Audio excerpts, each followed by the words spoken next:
Hey yo, what is up mga paps? It's your boy Winchester, and for today's video, magtatanggal ako ng watermarks dito sa windshield ko gamit itong first gear acid rain remover. Eto nga, tinumpisahan ko na, naglagay lang ako ng ample amount dito sa applicator na kasama nitong first gear acid rain remover at pinahid ko na dito sa windshield ko. Pakita ko lang sa inyo kung gaano to ka-effective mga paps, kasi syempre tag-ulan na tapos wala akong garahe. Ayan, pinahid ko na dito. Bale, kapag pinapahid nyo to sa mga windshield nyo, gaya nitong ginagawa ko, mararamdaman nyo rin na magaspang pa siya.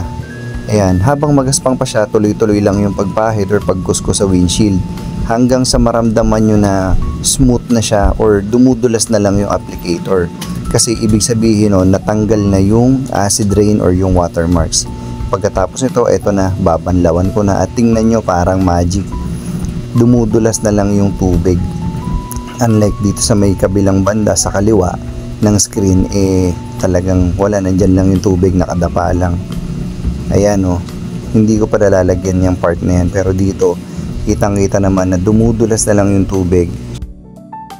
Ayan mga paps, kayo na lang magsabi kung talagang effective itong first gear acid rain remover dito sa windshield ko. Ayan, click nyo na yung link, order na rin kayo mga paps, sobrang okay nito. Peace out.